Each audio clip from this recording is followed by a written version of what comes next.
all of our visitors. Appreciate everyone being here. Start with the roll call, and we've got Larry, Ross, and Val. And Scott's here. Okay, Scott's here. We'll do that. We've had the legal notice of the meeting that has been posted. It's also been in the Wakefield Republican. The open meeting laws are to my left, and we've also got pamphlets of the open meeting laws available for you. So we'd like to open the meeting with the Pledge of Allegiance. The pledge.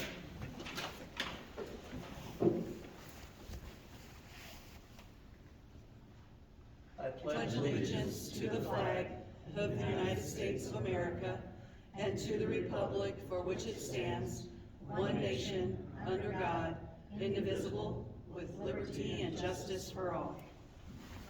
Thank you.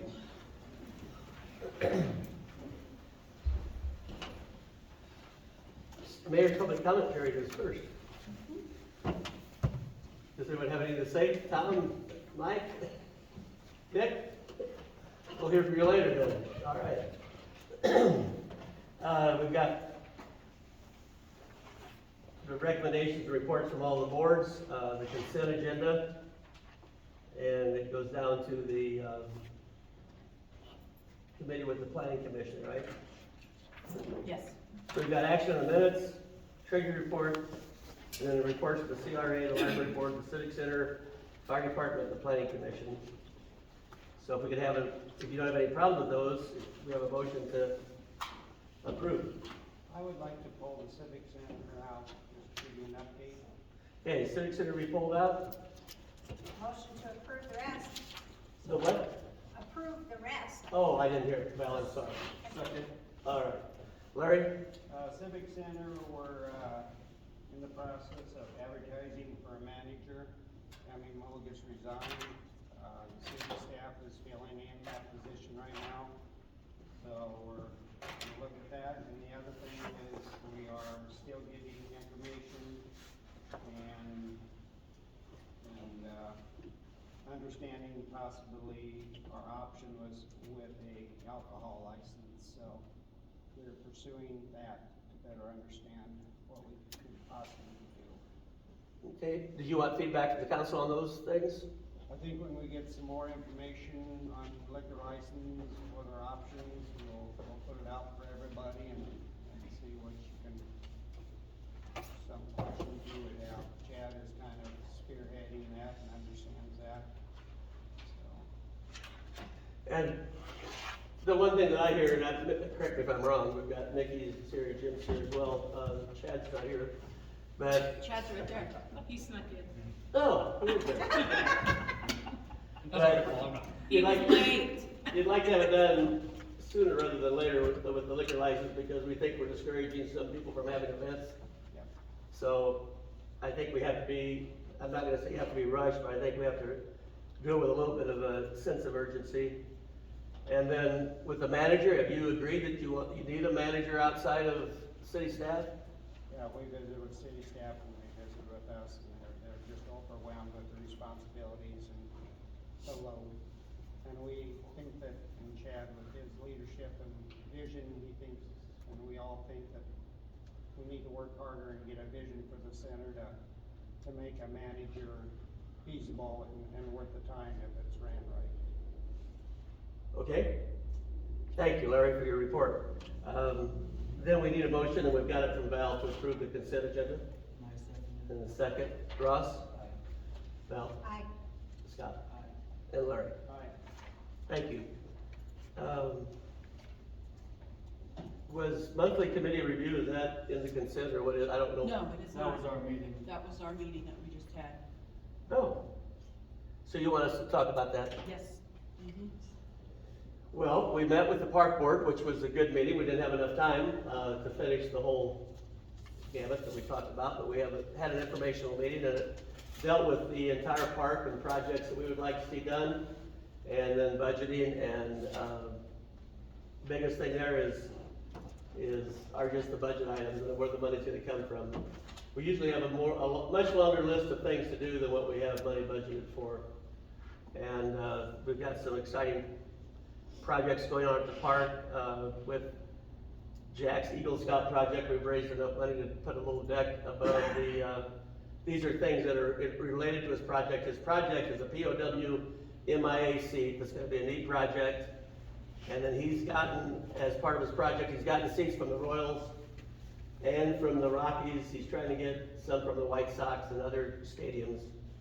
And then we were putting a deck above the third base dugout, similar to the deck by the first base dugout, so they kind of balance each other out. It will be another nice area for people to set their lawn chairs, and also it does away with an area that's really hard to maintain because of the traffic, and it's a hard place to water. And then we're gonna try to repair the brick in front of the flag poles that are kind of a trip hazard, and we've been thinking about that for the last 3 years, and it needs to be done. I think Chad's gonna try to help us get some bids on that and do those things. We've also at the baseball field, the backstop is down because one of the poles bent. That backstop was made, we think, in 1989, and we're trying to get a replacement pole and make at least a fix for this summer. The cost of the netting we have, and we think we're gonna be under it's insured, and we think that the cost will cover everything with the insurance that we have on that backstop.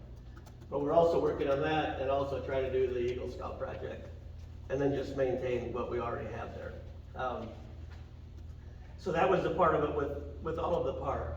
Other things, we looked at maybe some things that could be added to the park. We talked about a shelter, about a large open air shelter that was built in 1954. There's currently a really nice open air shelter, but there's no place for food preparation. So it doesn't get used as much as it did when we even had the old shelter house that we thought needed to be torn down. And then we talked also about just general maintenance of the park. With the pool, Scott, can you give a recap of what we talked about at the pool? Right now we're looking at 2 managers that are looking to do both part-time, so that way they could fill a full-time position. We talked about pay and looked at other communities with their pay. I think managers, we were talking about $16 an hour, and lifeguards starting at $11.25, but we also talked about raising the daily rates from $3 to $5, and the season pass from $100 to $125. Last year we obviously we didn't open up until late June? Is that what it was?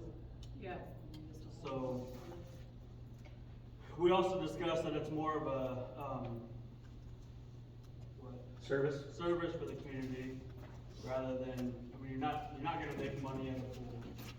You obviously wanna do the best you can budget-wise, but it's a service to the community. We have a very nice pool to offer the community, and it is hard to find lifeguards and managers.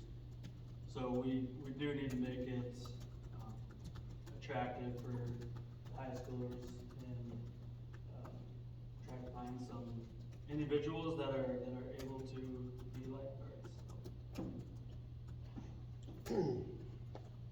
And we also discussed that Graves Park was given to the city in 1905. So it's been our park for more than a century.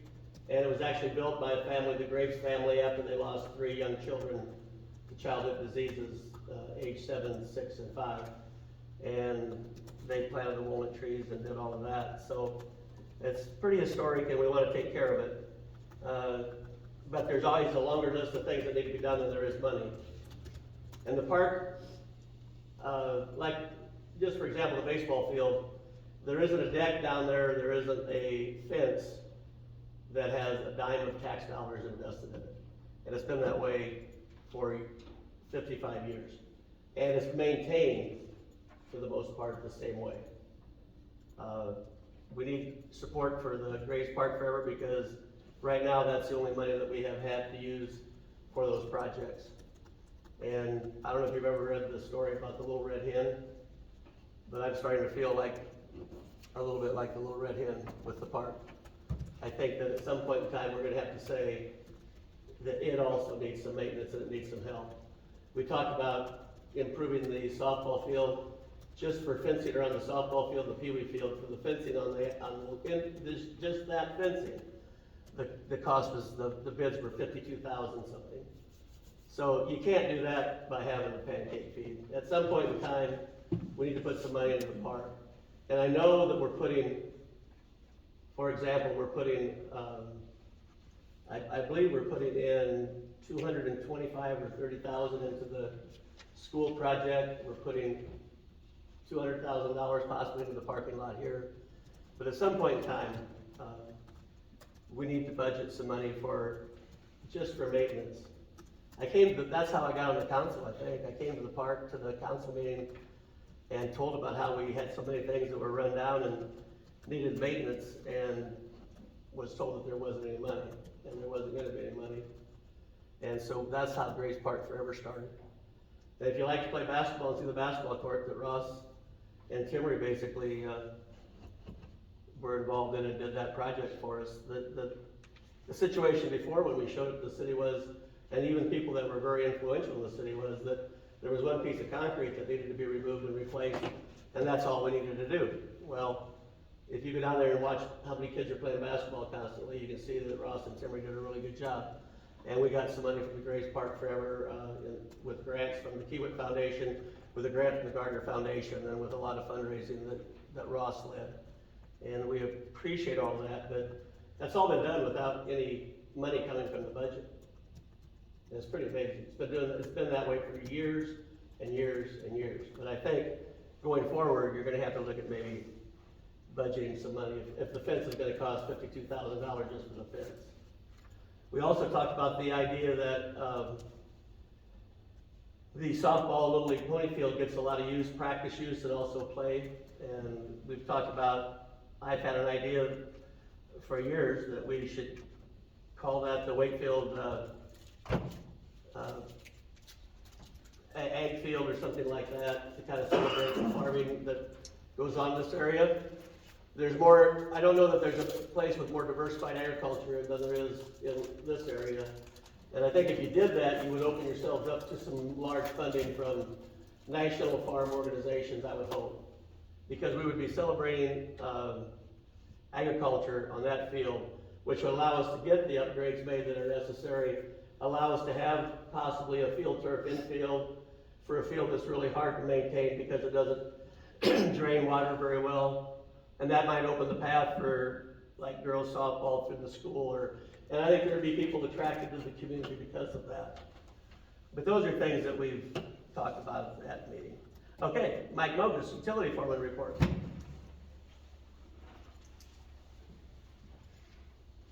Our radios have finally come in for the water meters. We started installing them. And the water meters that we ordered in July also arrived, so we've been installing them as well.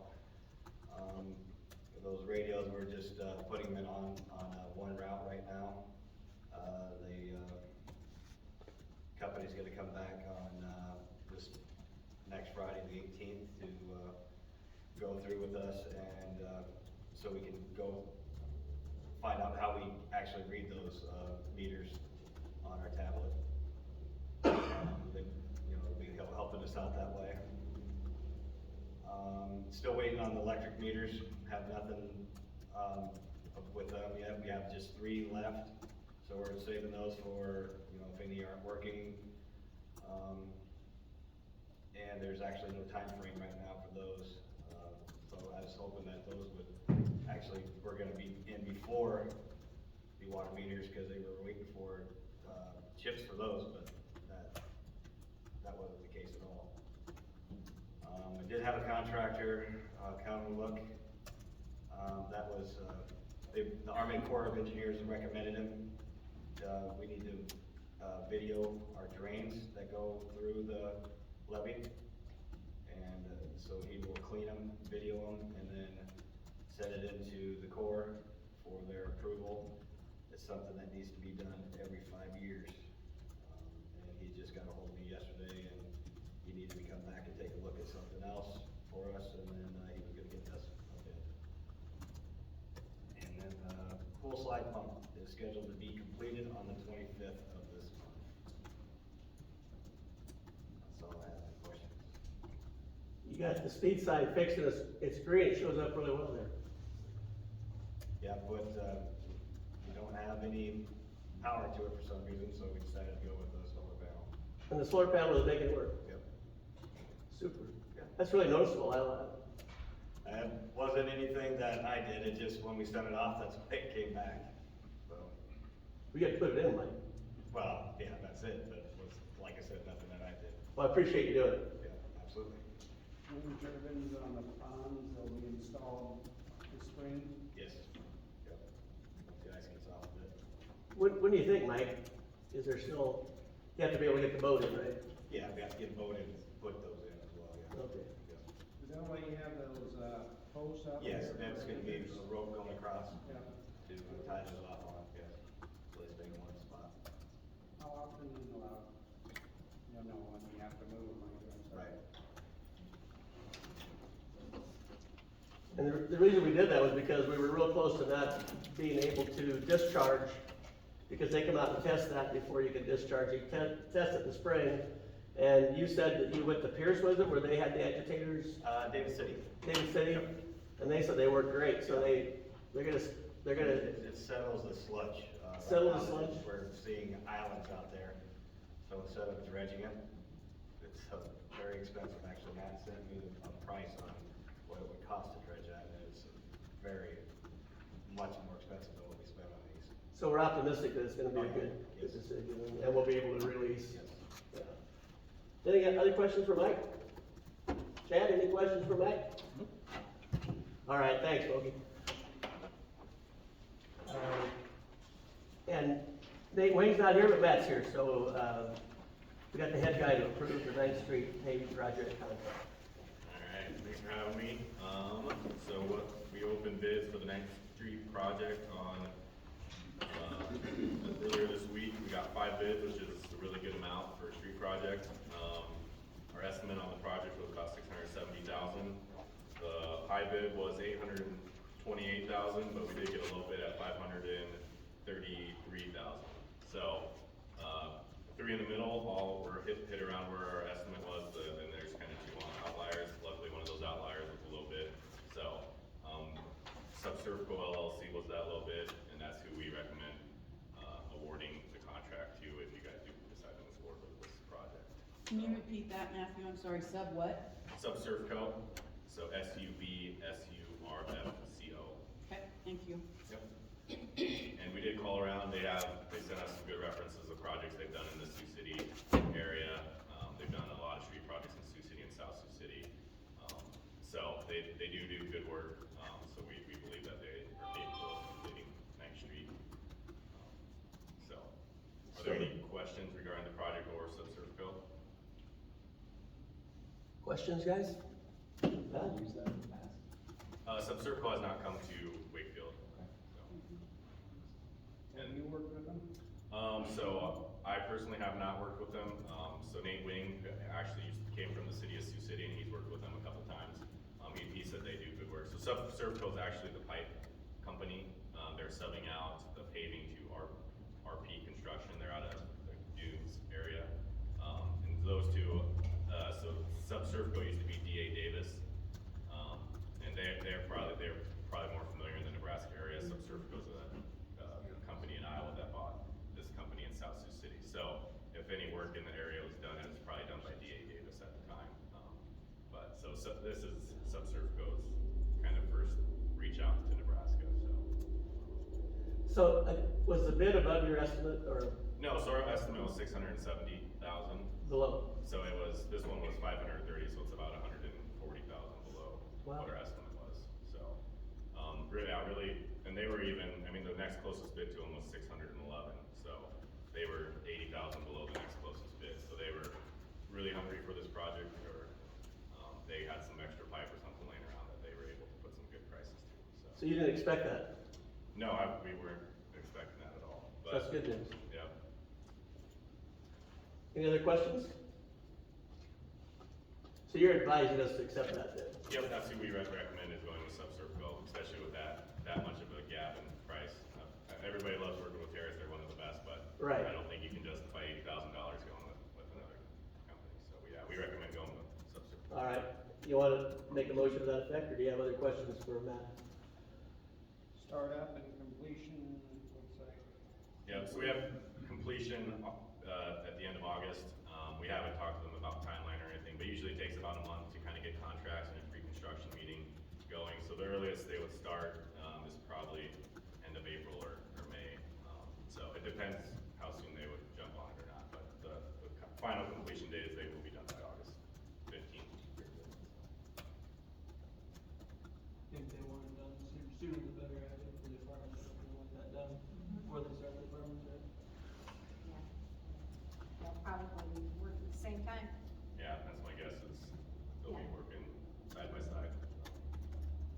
Okay, so moved. Thanks, Val. Second. We're on seconds. Val? Aye. Scott? Larry? Aye. Ross?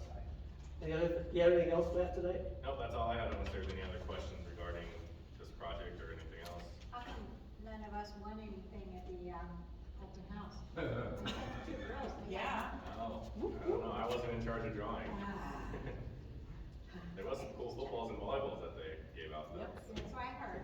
Yep. Next time you're gonna have to write like 3 or 4 of them, throw them in the.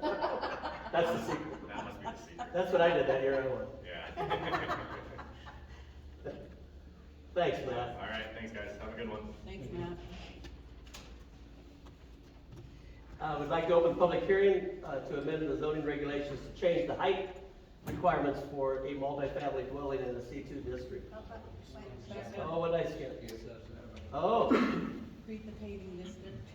This is our okay, second reading of ordinance 2, 2022 to create the paving district. Do you have a copy of it? No, I don't. I was the basketball tournament, I got my excuse. An ordinance of the city of Wakefield, Nebraska, creating a street improvement district number 2201, and the city of Wakefield ordering the construction of street improvements therein and ordering the publication of the ordinance as provided by law.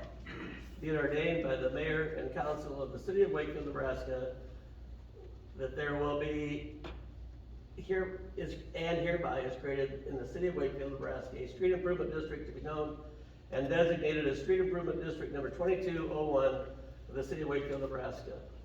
And then it talks about the legal description and everything else. That the limits, boundaries, and improvements to be made in the street improvement district of the city of Wakefield are defined and established as follows. And I don't think I need to read all that, but it's East 9th Street. That's all you need to do. All right. Just wanted, the stuff that we handed out, we just got from Nate, and he's given us a new cost on just what the paving assessment would be. Obviously, with approving the project tonight, we should know what the numbers are, so that's the $265,565.45. He's got it broken down for linear foot, that's $159.98. And on the back sheet, I calculate out what it would be per lot.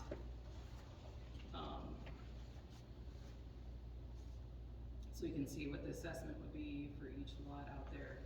I also did confirm that the CRA has budgeted $100,000 towards the project, and CAC has also budgeted $100,000 to go towards that project. What's the CAC? Citizens Advisory Committee.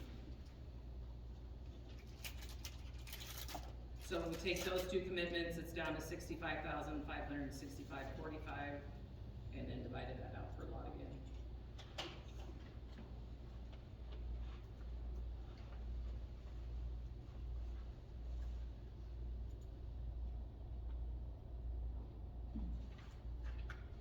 And then both Nick and Pick and Perry will use that as part of their TIF finance. It should be, yes, Okay, for sure. okay.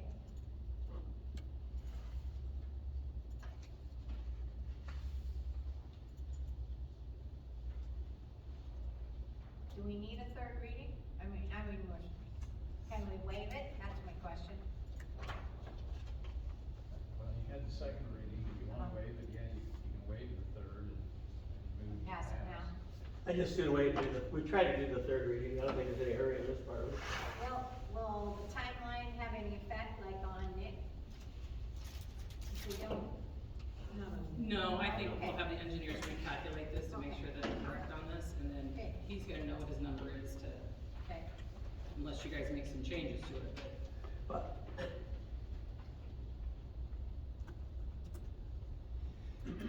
Anyway, let it be.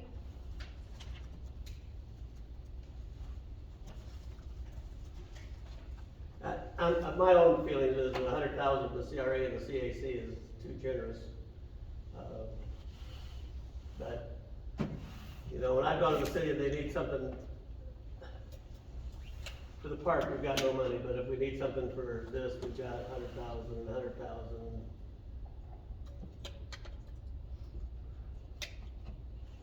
Just, It gets to be a point, and maybe that's something we need to look at, Who's we, the council? council to be more. we were talking about 25 cents on a difference of 25 cents in some of the staff at the pool, an hourly wage, you know, $11, $11.25. And then we see $100,000 thrown out. Personally, I think it's way too generous, but that's just my opinion. Anyway, we'll wait till the third reading.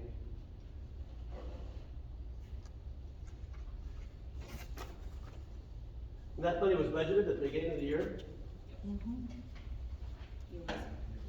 And who sets the budget? The council doesn't set the budgets. Yeah, We, you yeah, we approve give it. them. We approve it, we don't set that budget. The committees set the You budget. approved it, yes. Yeah.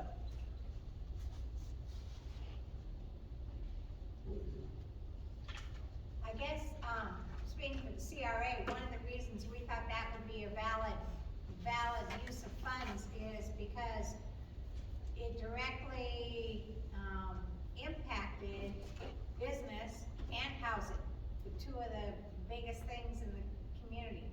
And I think both of them, and I don't know if I'm speaking for Nick's Woodshop, but I know Pick and Perry said we have to have a paved street, or they wouldn't be here. Well, right, but they were willing to form a paving district. We didn't say we were gonna pay the $200,000 of it. We've never made that commitment, but. So, I don't remember that it was specifically for those two projects that was in our budget, but, Not for those specific projects, they budgeted this before these projects were even going, right, yeah. right. So they're not specific to But those we're giving, projects. okay, but the sales tax is giving how much for paving at the new track project? 55,000? Let me look here. 50s, yeah. 55? I think so for parking. And the CRA is giving 100,000 for the parking there, and $200,000 for the parking here. 100. 150. 100 and 100 Yeah. for the CRA. So paving's a big thing. Just seems.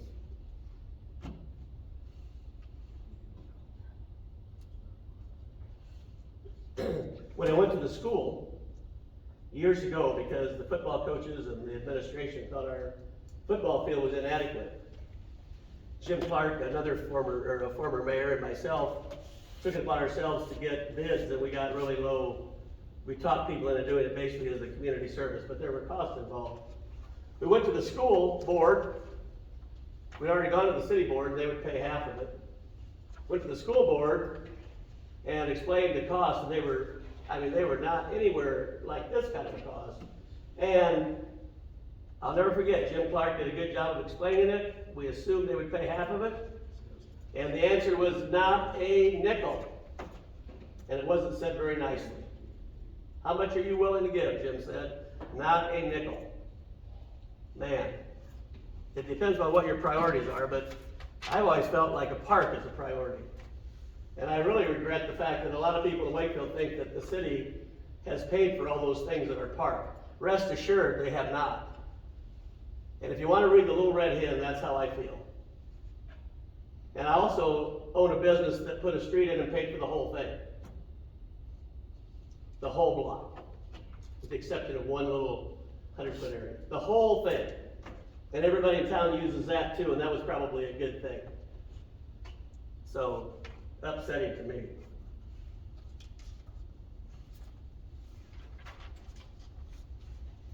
We're on number 8. Open public hearing to amend zoning regulations to change the height requirements. I've read that once. Public hearing's open, you can talk about that one, it's pretty well, simple thing, that the plan that they made, Dick Perry, called for a higher roof line than what we allow. And so we were gonna change it to allow that, but in the meantime, they modified it somewhat, so it's not quite as high as it was originally. But our height here is, we're going to make their original plan, that will be the requirement, correct? Yeah, I don't know if they'll. The limitation? Yeah, reverse what their plan is. Probably not, but at least we'll have it. Planning Commission reviewed that and they're recommending 50 feet for a multifamily unit in a C2 district only, so that, it's not everywhere, only in the C2 district can a multifamily structure be that tall. Okay, so it's, 50 feet. it's pretty simple, and I think it's a good idea. But Yes, our code's very outdated. that's my opinion. Anyone in the audience has any, or anyone, council, you got anything to say about it? Okay, so we can close the public hearing. Motion. Yeah, we need a motion. Make a motion to close the public hearing. And then we need to adopt ordinance 3/2022 to amend the zoning regulations to change the height requirements for multifamily dwelling in the C2 district to 50 feet. And here we were thinking that this might be an appropriate one to waive the 3 readings because Perry needs this to proceed with their project. And this is a Pitt Perry 5, it's, yeah. And it does, I don't know what their height of the building is gonna be, it doesn't say on here, does it? I think it's 42. 42? 42.6, I think, now. The original was 46. Is it 42, Jim? The new revised one is 42. 42, okay. So Lee has told us that we could waive the 3 readings and do that right now. Do we have a motion to do that? I make a motion to waive the 3 readings on ordinance 3-2022. Second. Okay. Larry? Aye. Russ? Val? Aye. Scott? Aye. We need a motion for final passage. And now we need a motion for final passage of ordinance 3/2022. Make a motion for final passage of ordinance 3/2022. Second. Russ? Aye. Val? Aye. Scott? Aye. Larry? Aye. Okay. Approve building permit 3/2022 for the Pick Perry project at 501 East 9th Street.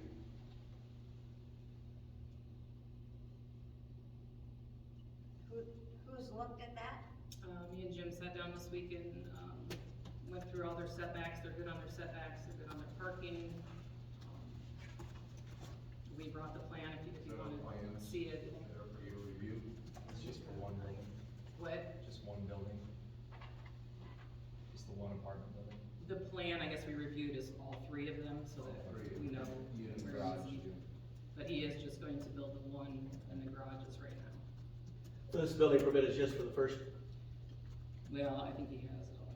For the whole thing. It's the whole thing, we reviewed I it. think it encompasses the whole project, but they're building one at a time.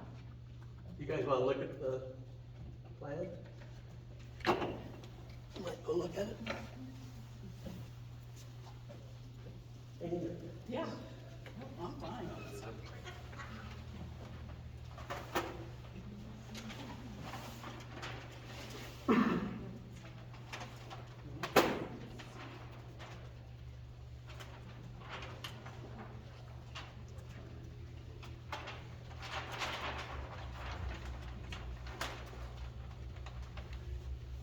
Okay, which one goes first?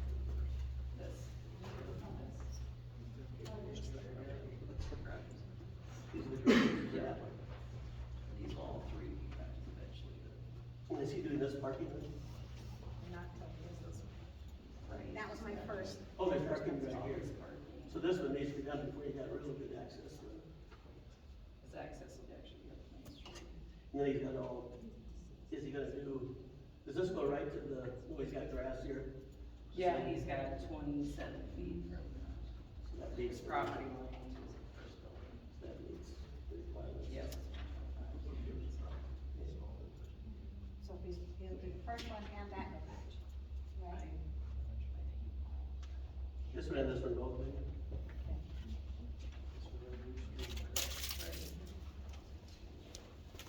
But it probably won't be this, just Well, I think his plan was to do this one and then give this last.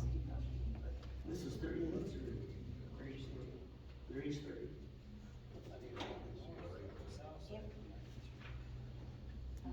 This is each night. Yeah, you do. So if he's working with the guy that's doing landscape, we'll go ahead. Yeah, or at least some of it, you know.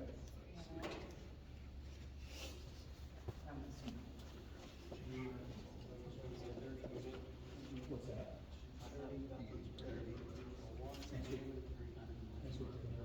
Oh, and that's. Now these are lockouts or what? Yeah, they obviously close it on March first, and then they're reorganizing, they pick their selection now. Top 2 stories are the ones. What's that? And this is your sidewalk here, is that just your sidewalk? Oh, here's the sidewalk. Yeah. They call it first. Sidewalk here. I got the thing that he was like that. So he's on that side. I think these are the bump-outs for landscape. And how many, Which is how fine. many garages are there? Oh. Earlier. Oh, there are several. My guess is. Oh, but there's 30. There's 33. Did you get my personal property Yes. proposal? A little disappointed in you, man. Me? Yeah. I can't read them, I don't know how to read that stuff. You can also discuss these guys. I've never looked at blueprints before. I didn't assign Well, them those first. you can, Yeah, take a look here. I'll look after the But I meeting. brought You can look at me. No, I just give you a hard time. Vote on it, then we got it. I'll trust your guys' judgment. I move to approve building permit 3/20/22, Tracy Perry project, 501 East Ninth Street. Resolution is part of Oh, that. she's busy, she didn't hear me say that. Yeah, second Scott.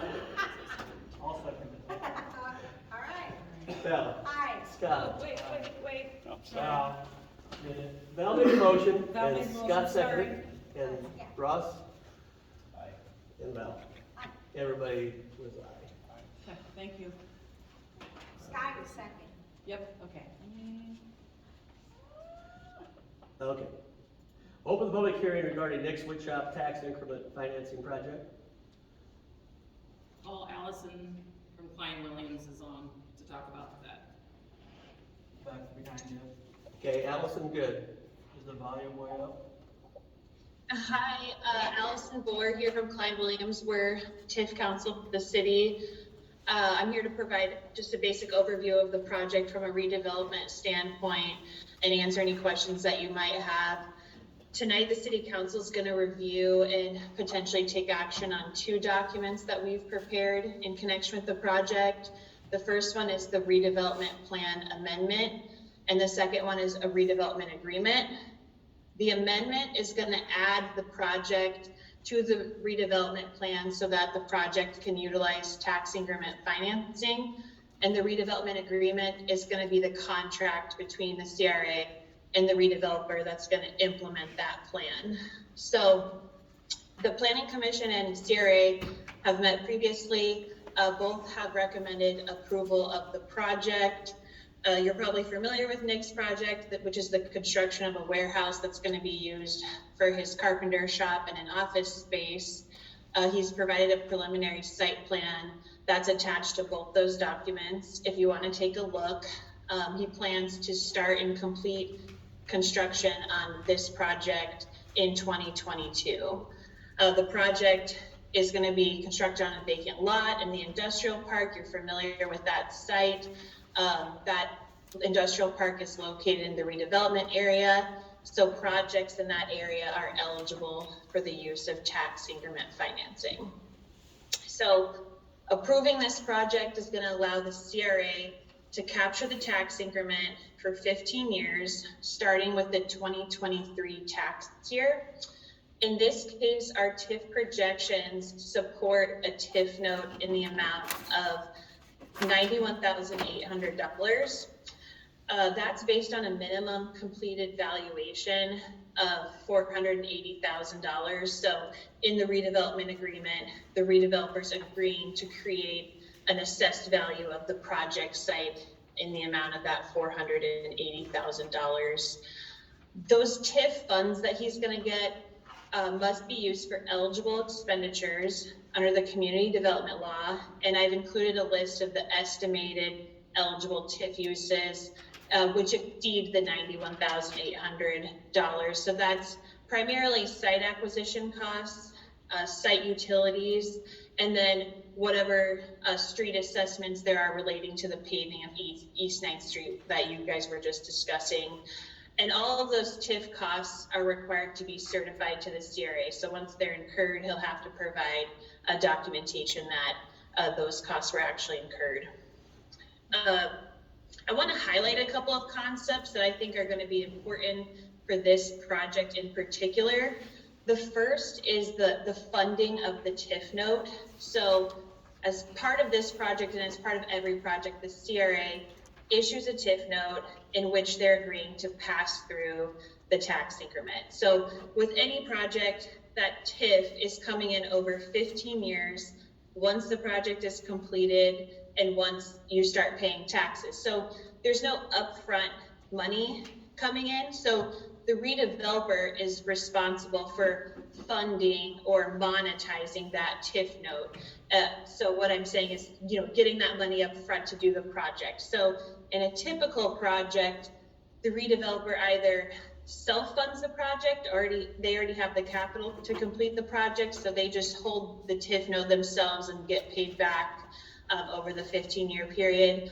Or what's more common is that the redeveloper will get a loan from a bank in the amount of the TIF note, and they'll assign the TIF note to a bank, and the bank will get repaid back that increment over the 15-year period. This project is a little unique because the CRA has agreed to fund the TIF note. So the CRA is going to be making a loan to the redeveloper and effectively acting as the bank in this case. So the CRA is going to be holding the TIF note and getting repaid back that amount over time plus 5% interest. There'll be some loan documentation to come between the CRA and the redeveloper. So because of this unique structure, the form of the TIF note is going to look different for this project. That's attached to the redevelopment agreement. The way we structured this was really to enhance the protection to the CRA. So we've structured the TIF note almost like a construction loan, where the principal amount will start at $0 and increase as the redeveloper certifies costs to the CRA. So as costs are certified, the CRA will increase the principal amount of the TIF note and then loan out that corresponding amount. So the cost certifications are going to be more like draw requests in this case, and those will have to be approved by the CRA. And this will protect the CRA because they will only be funding stuff as it's incurred and as it's due, and they're never going to be loaning out more than the actual eligible costs involved in this project. The second concept I want to highlight is what will happen in the event of a shortfall. So when I say shortfall, I'm talking about if the final valuation is less than the $480,000, so the actual tax increment that comes in is less than the anticipated tax increment, the redeveloper is responsible for that deficiency or that shortfall. So the redevelopment agreement has a provision that will require Nick or the redeveloper to make deficiency payments to its lender, which in this case will be the CRA. So those are a couple of different protections that are going to be in place to mitigate any risk to the CRA with this loan. So, overall the project's pretty straightforward. It's just unique in that the CRA is acting as a lender here. And I know Nick's there, I think, to answer any questions that you might have specific to the project, but I can hopefully answer any other questions you might have. You said it was unique. How unique is it? It's not so unique that other communities aren't doing this. We represent other, municipalities where the CRA has agreed to fund smaller TIF notes like this, small being relative, relative to Pick and Perry, this is small. So in communities where they're fortunate enough to have funds in their account, we have seen them agree to fund TIF notes like this. So how many communities have done this? Well, we represent at least 3 other communities where I've been involved on projects where we've done something like this. Don't you think it's in competition with, commercial banks, with lenders?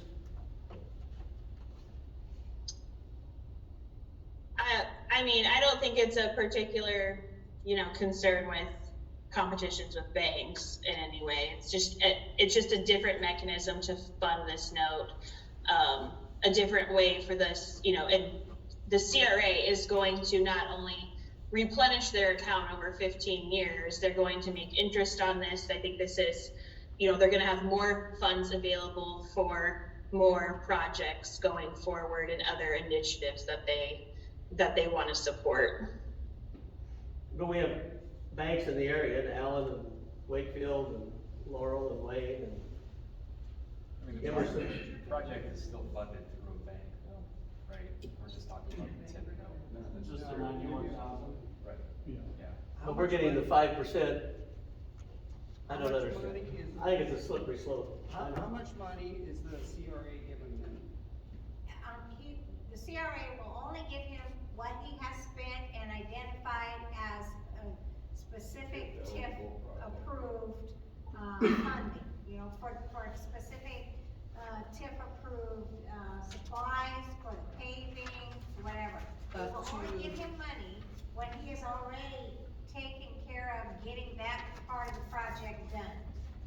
And then that money will be tallied up as we go. And it may not get close to 91,000. If we get lucky, it might stop at 75 for Nick.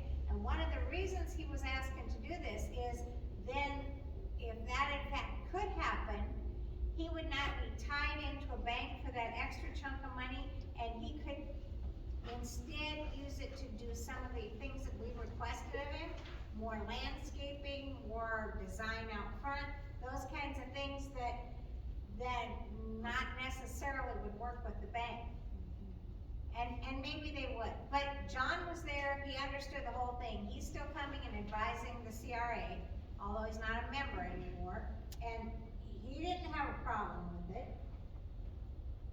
Also, when you think about the CRA, the big funding source is the Michael Foods TIF fund, right? It's gonna stop. That's gonna be done here in 4 or 5 years. So this is a way to maybe generate some more revenue for the CRA for years to come once Michael Foods dries up.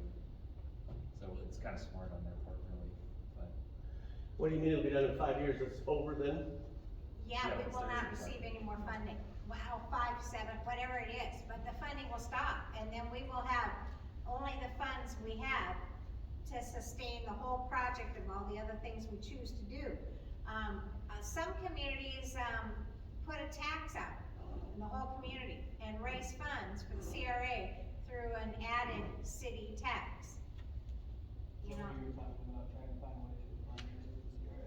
Yeah, So They wanna be able to exist further than that money Yeah. is coming in. but the amount of money that you have, uh-huh. it's a certain number of dollars. You don't have to spend it all in 3 years or 5 years or 7 years, do you? I don't think ours is time constrained. No. So you could save money by simply not funding, like 85% for a Main Street improvement to 15% for the person that actually owns the property that's being improved. Or you wouldn't have to give 100,000 of this paving project, maybe you could give 50. We could choose There's to other do ways that. you can save the money besides 5% on We it could alone. choose to do that. I just think, I was on the council when we approved TIF. We hadn't had any TIF projects, none, zero, no, nothing, for years, because people thought it was used inappropriately. And Jim, you're shaking your head, but you told me it was gonna be used conservatively, and maybe 1 or 2 projects a year, and it's not being used conservatively, and it's not being used for 1 project a year. I just don't like to be I don't like to be misled. By default. Huh? We've gotta take these projects when they come, and it's a timing issue. But you didn't say that at the time, Jim. You said it was gonna be one project, and there's only gonna be a project that helped the entire community. The clinic would be a good example of that. I just would like to be told the truth on these things. And I think that you're telling me the truth, and I think you're really spending money in excess of what we should be spending. It is gonna run out very quickly, the way we're spending it. And if that's our goal, is to get rid of it and not have it for some other project, fine. Hey, Allison, were you in our conversation about the paving district on 9th Street? Yeah, I did hear that. Okay. Does the way we set up that paving district affect, say, the amount of TIF that Nick's Woodshop or anyone can capture, or how they can take advantage of TIF in that situation, the way we set up the paving district? No, it should not impact the TIF amount and how that's used. We believe that using the TIF towards those assessment is an eligible expense under the community development law. We understand that it's okay, but I'm saying we're spending money I'm not gonna use the word foolish, but we're being very generous when you can give money to not a community structure like the Civic Center.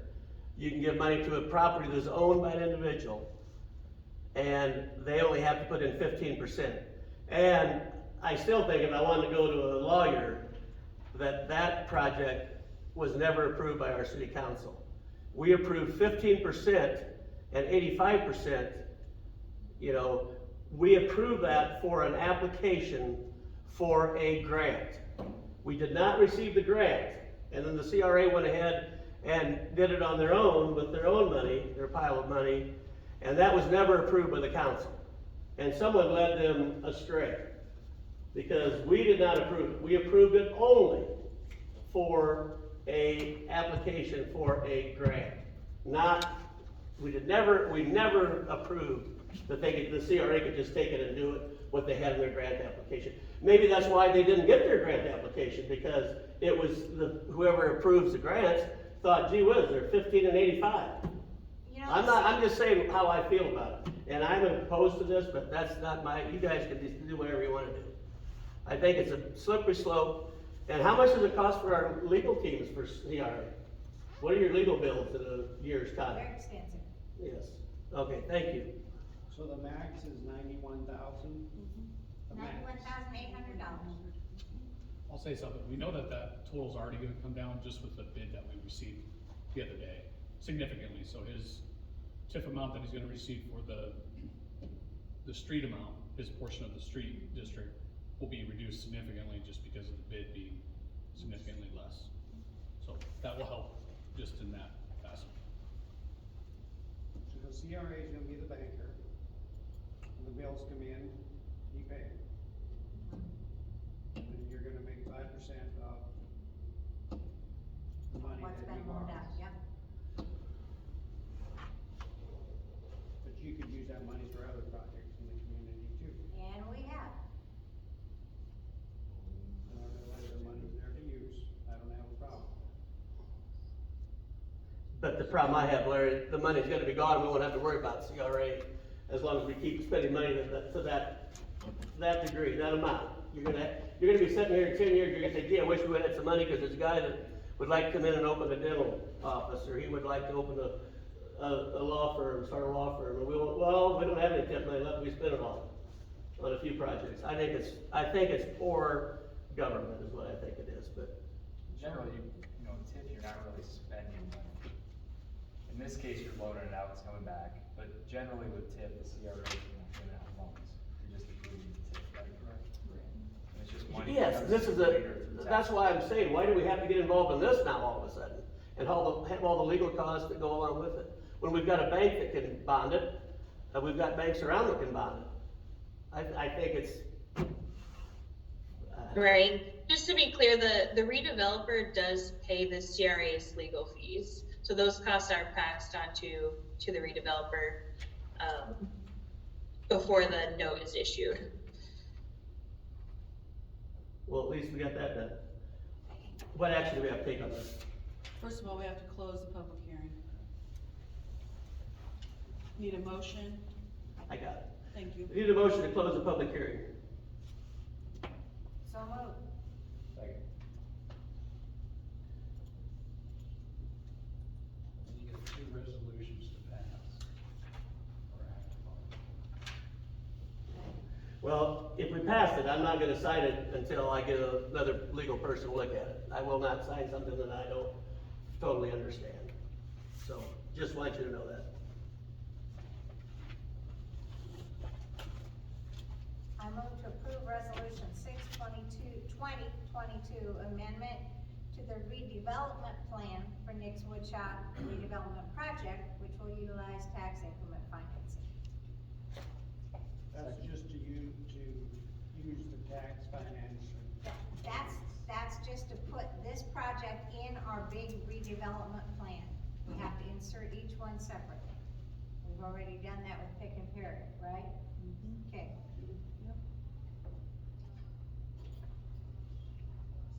Has nothing to do with the fund. Is there a second? I second. Larry, Aye. Ross, Aye. Val, Aye. Scott. Aye. I'm sorry, Paul, if you don't like it, then I'm asking. Just like, let's keep going. I know, Just wanna- but we are at a council meeting, it's public, we need to take our time and get it done. We'll do it at the pace that I wanna go. Approve resolution 7/2022 for redevelopment agreement with Nick's Woodshop.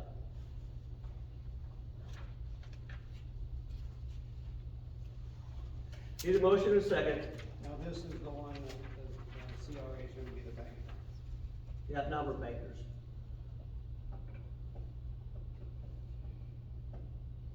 I move we approve resolution 7/2022 redevelopment agreement with Nick's Woodshop. Second. Larry, Nay. Ross, Val, Aye. and Scott. Aye. Okay. Next, we gotta hear about set hearing date to rezone Nick's Woodshop from C2 to 1-1. We're looking at the next council meeting date, which is April 13th. Hold the hearing then. Okay, April 13th it is. Approved building permit 2/2022 for Nick's Woodshop at 504 East 9th.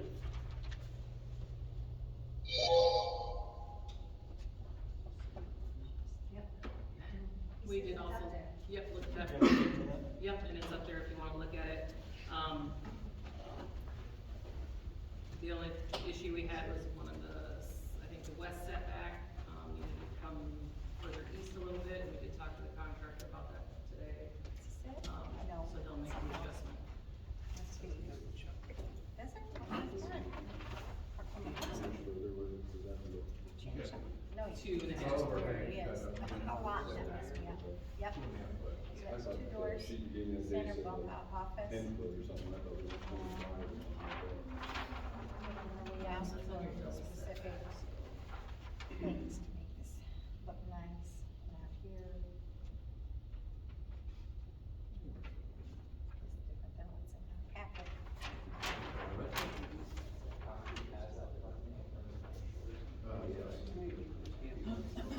I'm planning to do basically pour concrete this whole, this whole distance here, and then hopefully a driveway here, and depending on Just remember cost, to stand for this. either rock the rest or blacktop. Yes. Yes, I do. So, but I do want to concrete out this much, at least at the customer, or customer parking and my employee parking, so. How many employees you got? Right now, I got 6. How many you got down?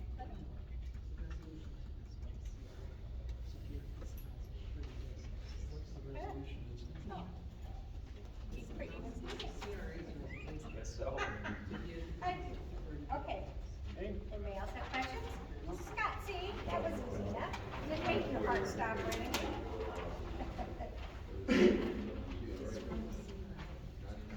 Okay, we need a motion to approve mixed wood shops building permit. East Ninth, 504 East Ninth. I make motion to approve building permit 2-2022 mixed wood shop. Second. Okay, Scott? Aye. Larry? Ross? Mel? Aye. And we've got, I don't even know what project this is this the old bank? I do have one more question.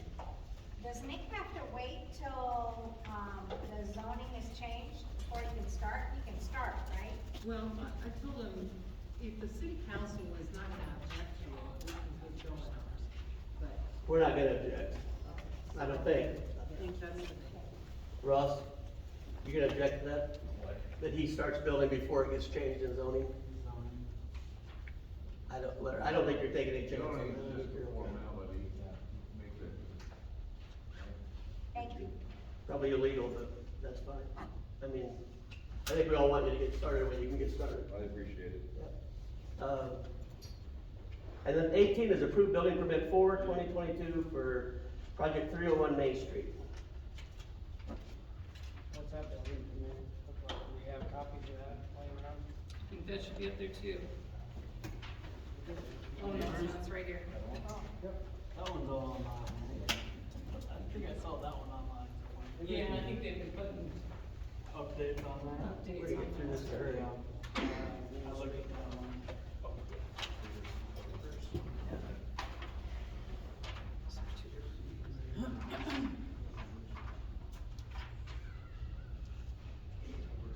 This is the north side.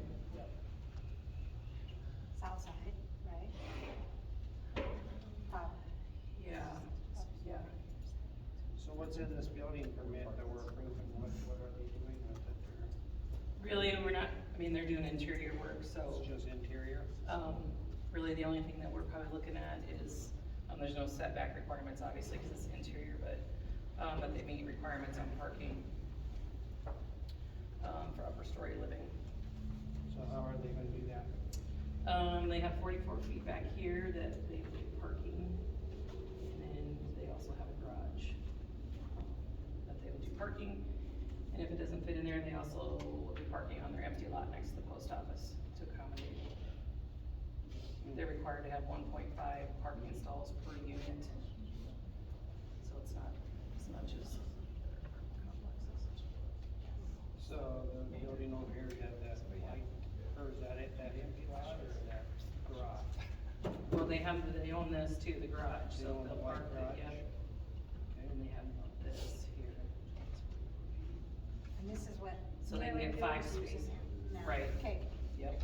Do they have to own the property to accommodate this, or can they possibly on the street parking, now, count that? No, No, they have to provide off-street parking. they have to provide off-street Yep. parking. What about like, Okay. Well, Tom's kind of grandfathered in because those apartments have been there forever. Yeah. But anyone doing something new is gonna have to accommodate parking. 1.5 per parking? That's for upper story living. Yep, it's 1.5.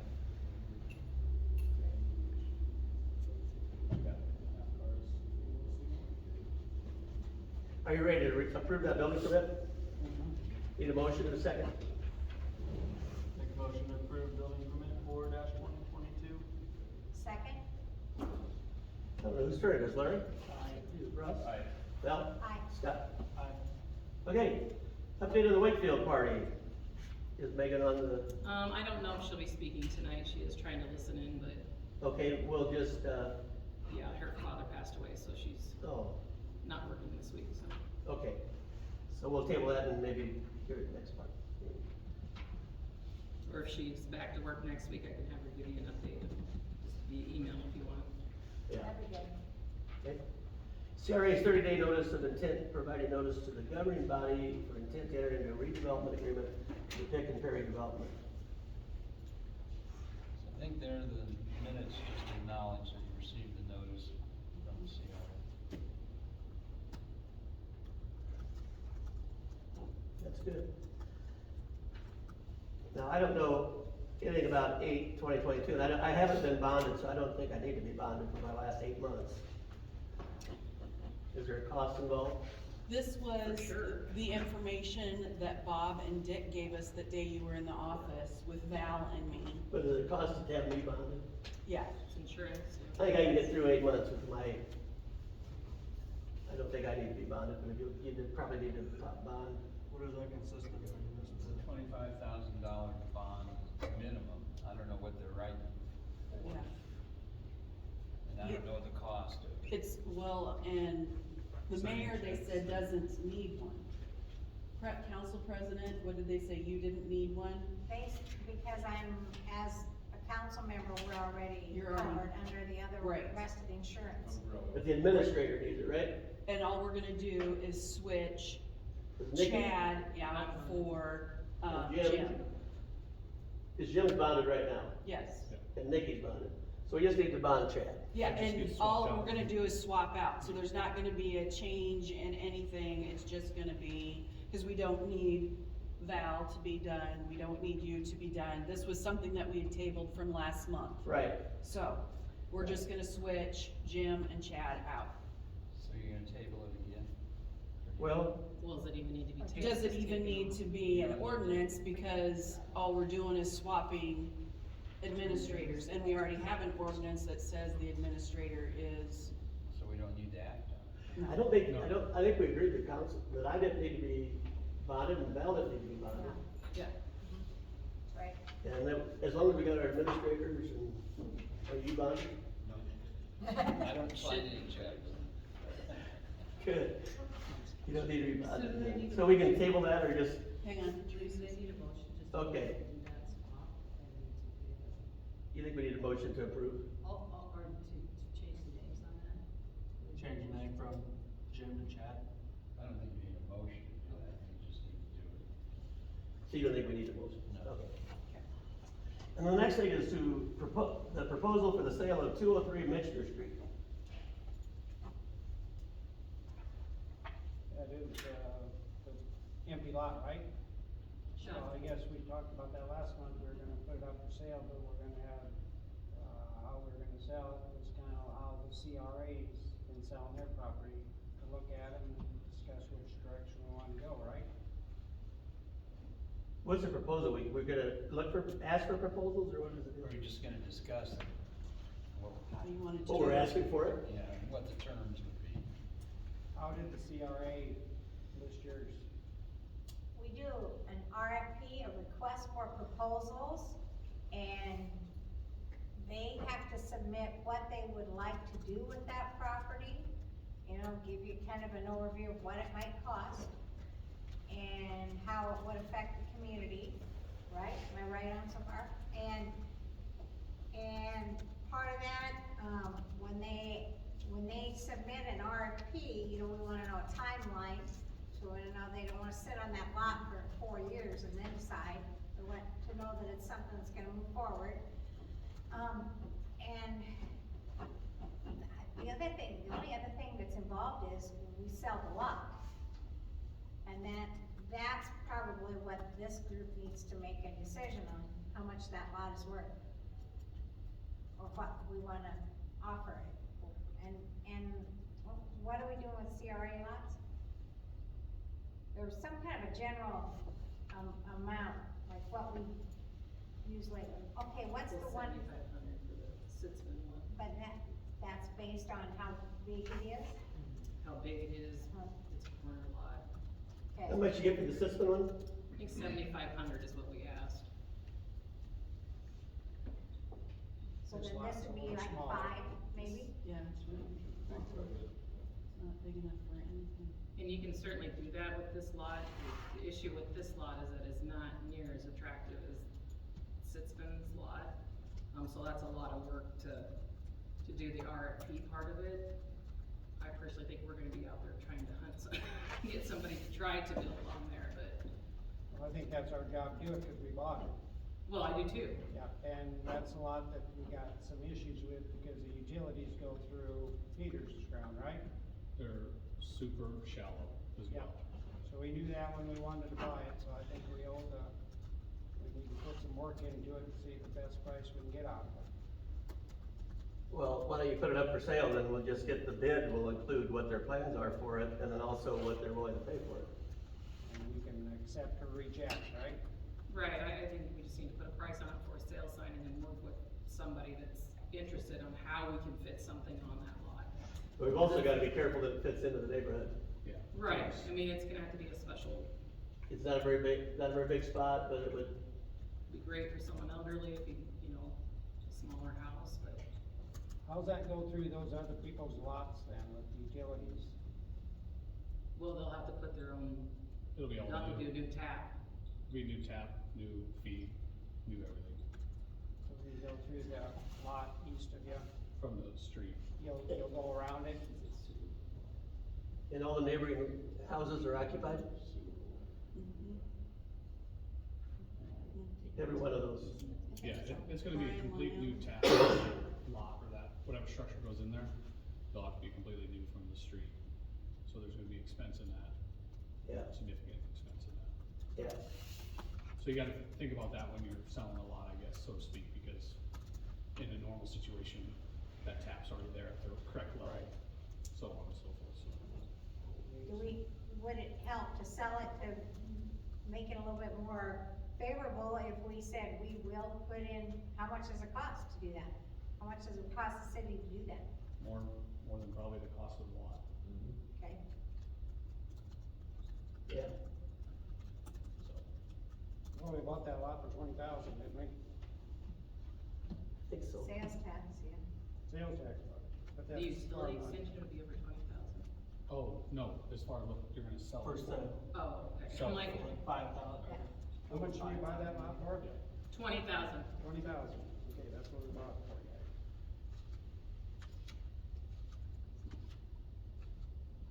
Okay, so I could, move forward to getting it advertised and, So, Price? you're coming up with a price, or we're just put for sale and make an offer? Which way? That might be the easiest way. at least get started. But then we have a right to accept or reject. We can still, they're still gonna have to have a plan, so the Yeah. plan will come before you, but. Have just because they offer us, and we want to see everything, we want to see the plans, just like your guidelines were. And that is in the redevelopment area? No, that's sales tax. Sales tax has that one, so Oh, no, that's right. CRA, it's not in the Okay. redevelopment area, so.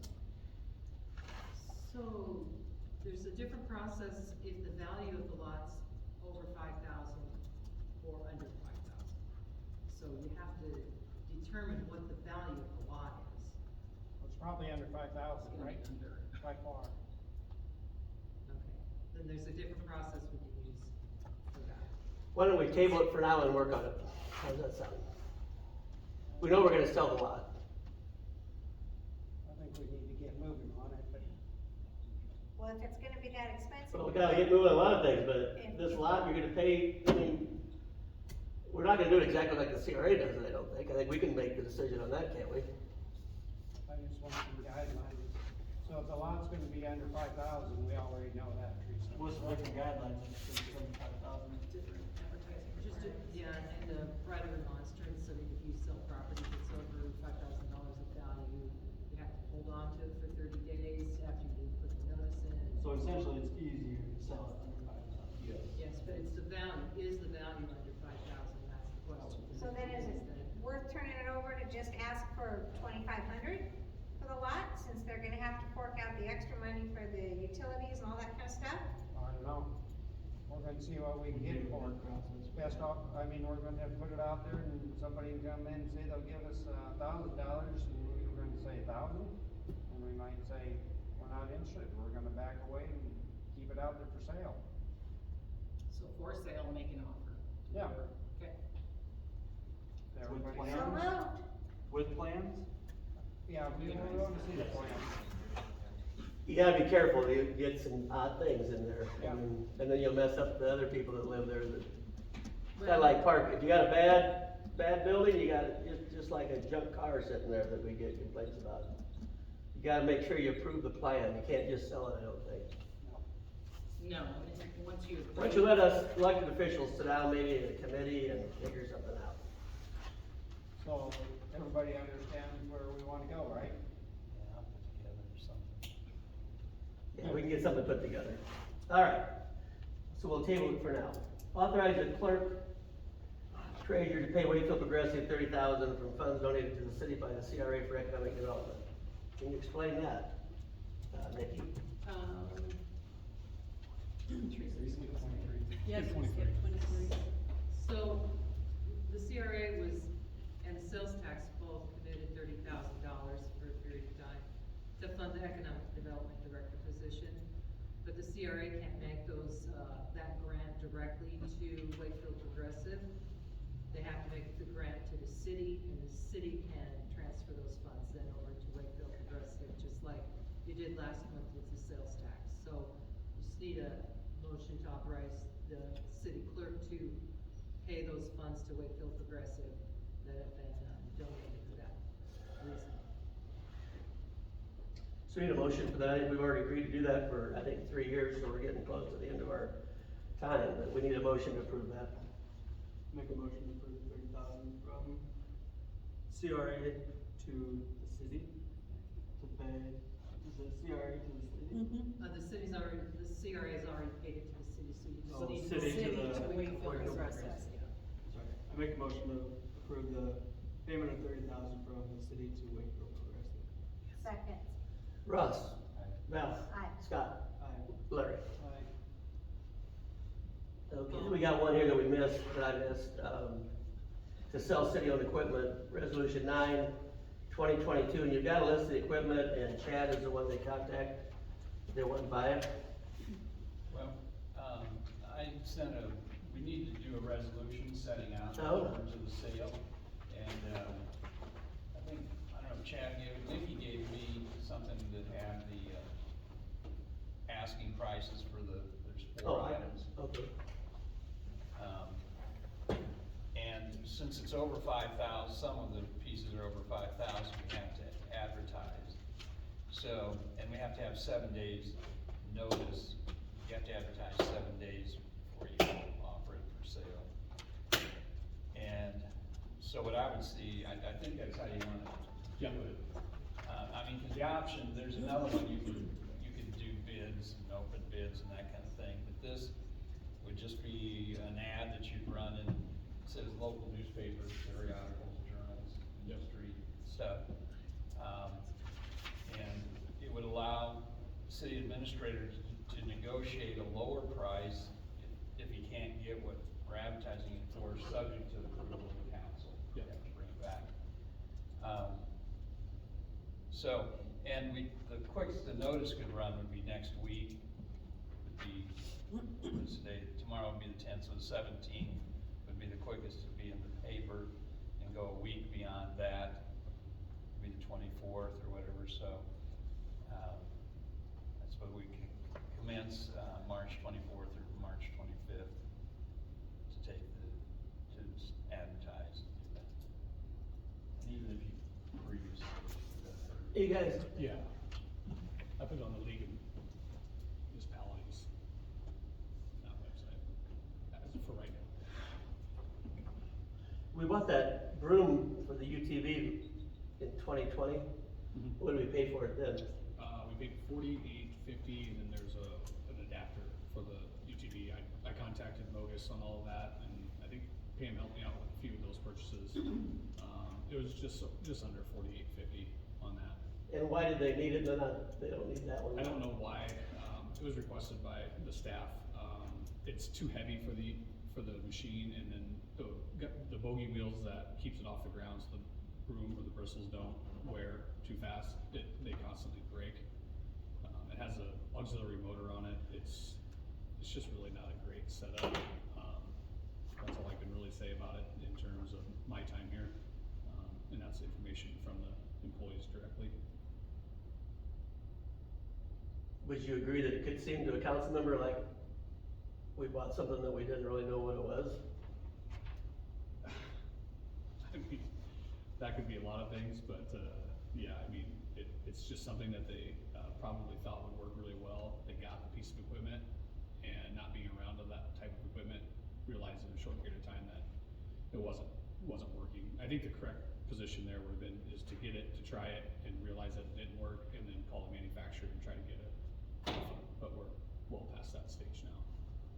Or try to return it, so. Then the tractor with the 3-point mount snow blower for 8,500, and that was in 2008. So that was something that they needed, and they said in deep snow, but they don't really like it because you have to back up to use it. Yeah, I mean, now that piece of equipment's going on 14 years old, you can justify updating equipment or getting rid of equipment because of its age and wear, but it is something that they do not use, particularly that often. So I saw it as an opportunity to try to capitalize on it. This is a winter that is not a great selling season for such a piece of equipment, but. No. If we have it out there and we have it start this process, we can always sell it throughout the year if somebody's looking, so we can continue to advertise it, bring it up and down, put it on auction sites, have a reserve set, so on and so forth. And that's what we got in trouble for, because they leaned it up against the city shop and put a hole in the siding, or a scrape, I don't know what it was, but everybody that went to the branch pile, the leaf pile saw it, and then did you guys It's get not told about leaning that one? against- Yeah, it's not leaning against. Leaned up against the bill, no, it's not leaning there now? No. Okay. But those three things were all purchased while I was in the council, they're 2010, 2008, 2020. So Lee, will the resolution include all the things that we need to do to make this go? So if we pass this resolution, it'll be, And I think the idea, Chad, is to get a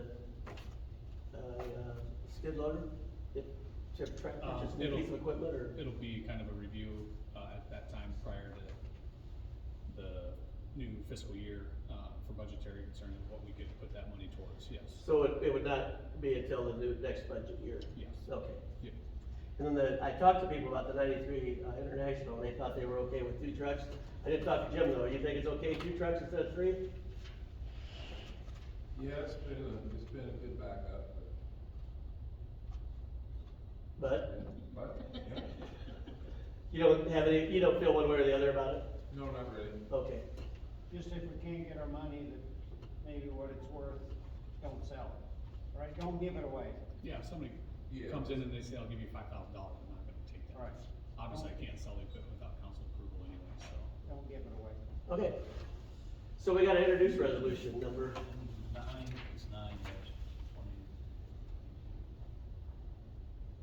introduce and move to pass.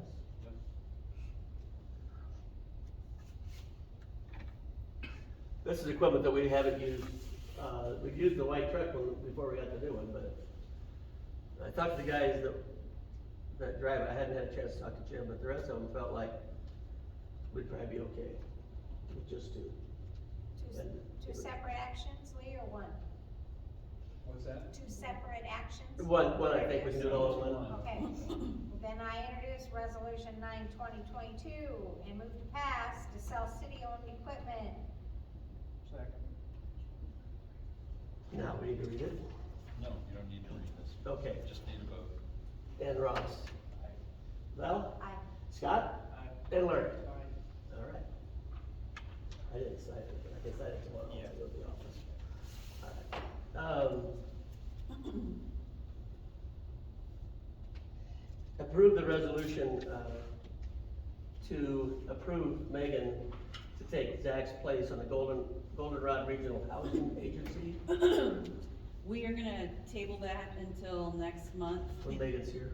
No, we are waiting to hear from Goldenrod Hills about the resolution itself. But this was a position that Zach had held, and now that he's gone, they need somebody to replace him. And since Megan takes care of all of our housing stuff, I asked her if she would be willing to do that, and she agreed. So we're just waiting to hear from Goldenrod, but they haven't gotten back to me about the resolution itself. Okay. And number 26, so we tabled that one. Number 26 is adopt ordinance to change terms of members of the park board from 1 to 3 years. And we've got several, committees that we would like to change to, instead of 1 year, to multiple years, just for continuation of projects and things. And this is the park board. Do the first reading.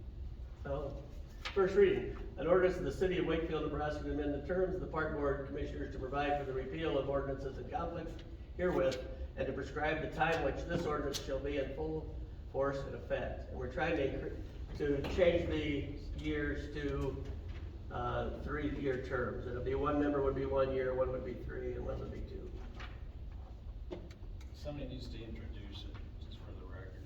Okay, I'm gonna introduce ordinance 4-2022. And we have the reading, so it'll be on the agenda for next. got it, okay. We gotta have 3 readings. There's some other things, we better get those other committees before we run out of time. Must be somebody else's problem. Adopt the ordinance to change the number of members of the Wakefield Civic Center Board from 9 to 5 members. Somebody needs to introduce that. This was a 9-member board, and then we cut it to 7, and we were hoping to be able to keep it at 7 and get 2 members that live outside the governing body, but within, from the outside community, but we couldn't find anyone. Senior center people were interested in a lot of the things we're doing, but no one wanted to be on the committee, so. And so this one is ordinance 5/2022, and we're changing it from 9 members to 5 members. And did you say the senior center people don't wanna be on it? Because there is a provision in the ordinance that requires that one of them be from the. No, we've got one, but we're trying to get 2 members on, we try to get 2 more members that would be from the outside the city limits that would qualify. And we had 3 people in mind, and none of them wanted to be part of it, so. And then Larry thought we could get by, he thought 5 was a good number. I don't know, Tom was here earlier, he's not here now, Yep, we go with that. so. And 5 was a pretty workable committee, and 12 was probably too many, 9 might have been too many, I don't know. But 5 or 7 is a pretty good number. So, unless you have any objections, we need to introduce it. I would introduce ordinance 5/2022 to change the number of members of the Wakefield Civic Center Board from 9 to 5. And first reading. That's exactly what it says. It says an ordinance of the city of Wakefield, Nebraska to change the number of members of the Civic Center Board to provide for the election of officers, to provide for the repeal of ordinances in conflict herewith, to describe the time which this ordinance shall be in full force and effect, be ordained to the mayor and city council. So that's what it is. There you go. And here's the other half of it. So. And number 28 is to approve the lease of the remaining farmland in Industrial Park. And is this still to James Felt? We're down to 4 acres now, and rent $150 an acre is what it's been for several years. So it'd be a total of $600, and I think Jim met with James this morning. Yeah, we met, discussed that, looked at the remaining acres, we agreed to, continue the contract, so. And there was a time we tried to increase the rent, but they told the people that farmed it then said it's kind of it's not worth it to them to increase it. So now we're even smaller, right? So he agreed to pay, so. 150? Yeah. Yeah. I just saw your suggestion. Yeah, I was like, if he backed out, I would say let him farm it anyway, cause it takes less maintenance away from the city. So we better prove it quick. Yeah, so we just need a motion to authorize the mayor to sign. Make a motion to approve the mayor to sign the remaining farmland for farming. James. Second. Val? Aye. Scott? Larry? Ross? So $600, right? Okay, discuss truck parking on Cottonwood Street where apartments will be built. And this has been an issue, historically. People park on 2nd Street by, right along where Brian Miller now, or Brian, Mattis has his, I don't even know if it's his anymore. I think he sold that too, didn't he? Anyway, where he's got his building and where Brian Miller has the other side of the street. And it kind of became a problem because we had a lot of trucks that were parking there, some that were delivering to Michael's Foods, spend overnight, and it was just jammed with trucks. So when we put Cottonwood Street in request from a businessman that wanted it paid because he's gonna put business there, I believe, we thought we could park the trucks out there. Then we also parked school buses out there. That worked out pretty well, but now with the Pitt Perry project, we think we don't have enough space, but we probably do still on Cottonwood Street. We just wouldn't have enough for 4, but we don't have any parking there now, do we? somebody out there usually. But not for use. There's, Right now, there's one, or typically one. Alan Stark usually parks out there. And he's the only one that does almost all the time. Yep. But we don't even have two, do we, Jim? Not anymore. Larry? I've just seen one, but we used to have a couple. Yeah, his, You won't yeah. have the other one. Huh? Go. Oh, yeah, okay. That's right. So anyway, I think Larry was looking to try to find a spot, there's still a spot on Cottonwood, isn't there? He'd have room to park there. They could just start parking to the north where they start construction. Come Yeah. towards this way. Yeah, I think we come north. And he didn't use the electrical hookup, did he? Just for now. I think he occasionally did, but I think the more convenience was the concrete street and the street lights were out there for him, so. So there's street light on the other end too, are there? Street other- lights will still be there, so. Okay. So Larry, what do you wanna do with that? I think we can kind of discuss that parking, I mean, look into it, because I think we got a bigger issue with parking on Main Street than we really realize, people, because, this is, the next one is 31, that's the discussion regarding parking north of Lazy Acres. And we researched it and looked at it, and now Val got an email this afternoon from, some other concerned citizens on Main Street, about their parking situation. And I think we need to really, Val and I are on the street and alley, I think there's a lot of questions on Main Street of the laws, why we're not enforcing them from overnight parking, and I talked to Jim. Our understanding, there's no parking from First to Fifth Street, Jim, right? Supposed to be, from 2 AM until 6. But there's no signs on a lot of the street posts up there, and there's a lot of, maybe some businesses that would like to have maybe a handicap spot put in their Well- location like we're seeing here, so I think we need to kind of go up and ask all the businesses, what's the issue with the parking up there, because it's gonna continue to get more complicated up there with the development at the place across the street. And then also, what are we gonna do with the Bierman property? I look at that as 2 lots back there that you could possibly put a couple businesses back there. And then you got some more parking, so I think it needs to be studied and looked at and come up with a solution for just not Sarah. I think, Jim's got a concern, and, I think Tom's got a concern there with his,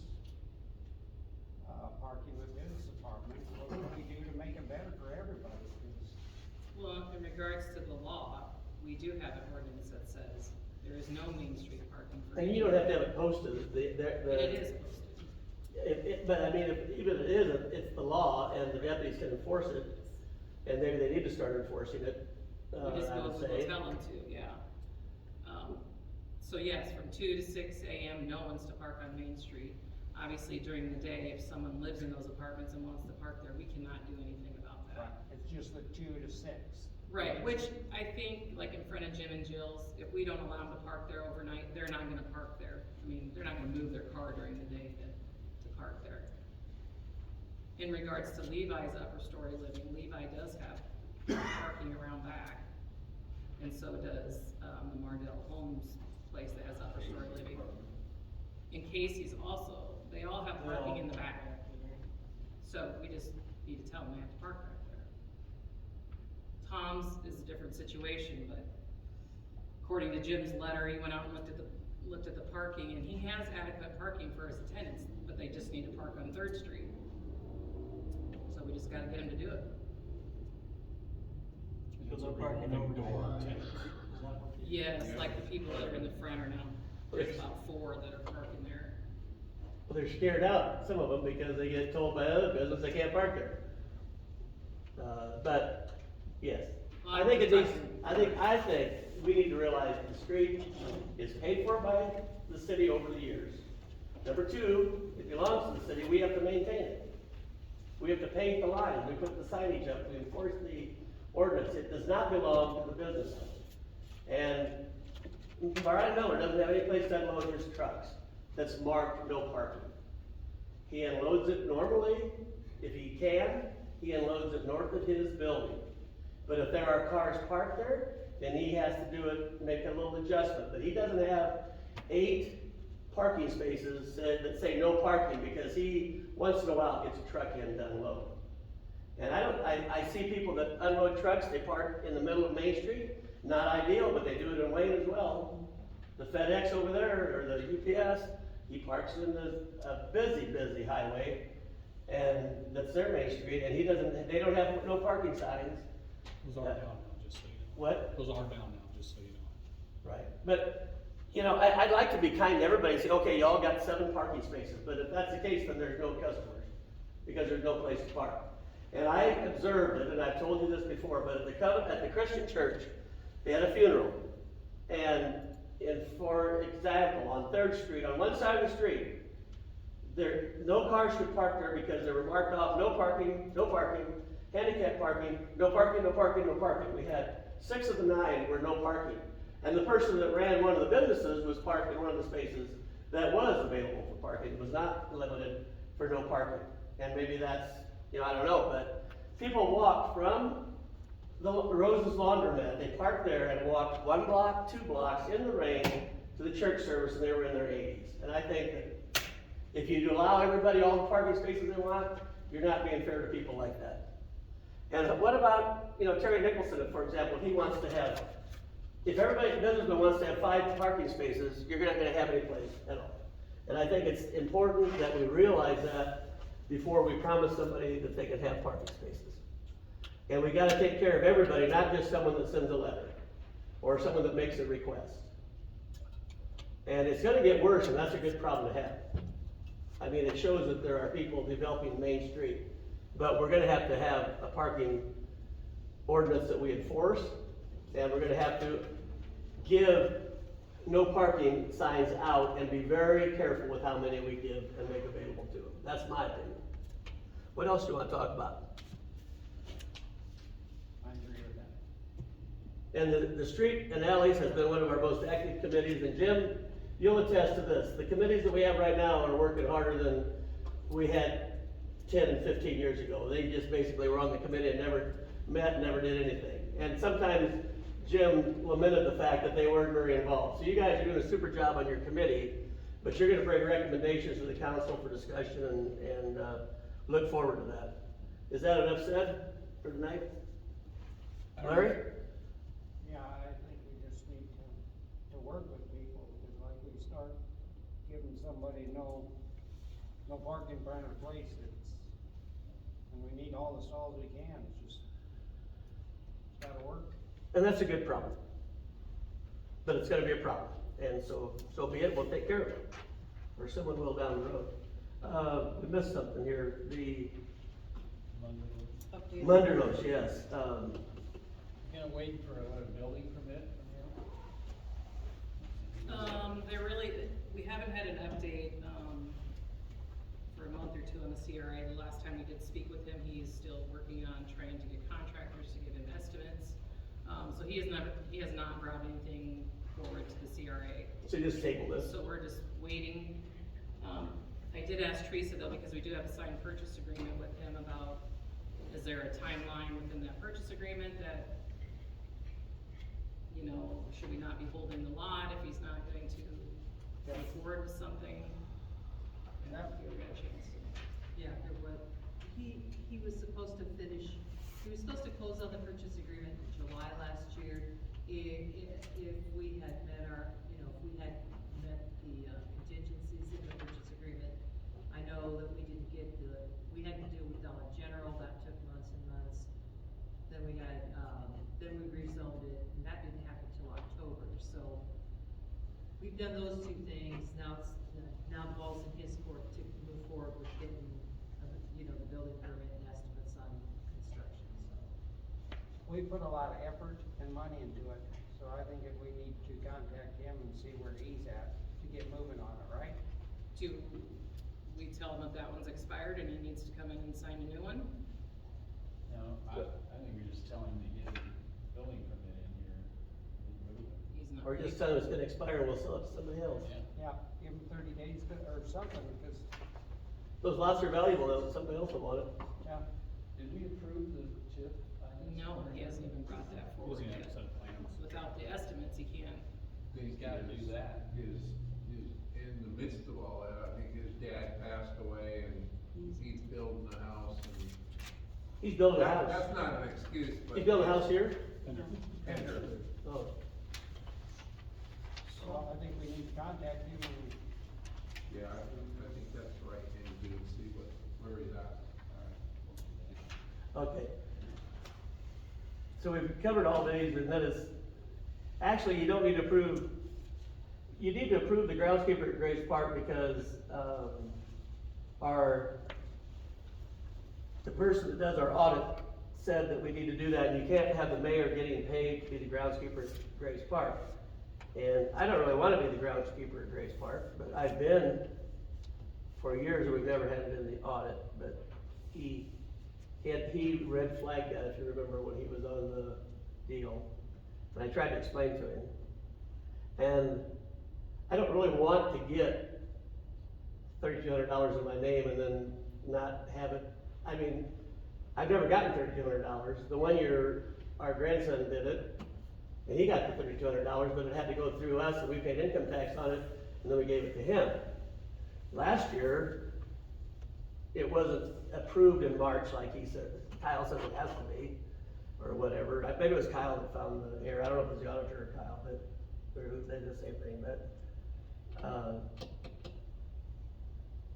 I gave back $2,500 to the park, and I paid Lundahl's a check in cash because they didn't allow the mowing. And so it was more than what the $3,200 is. I would, if it's gonna be put in anybody's name, I just didn't have it put in my grandson's name, so I don't have to pay income tax on it. That would be Riley Ward. Or you can just skip it, and I'm gonna be 74 years old this month, and I really am losing my passion.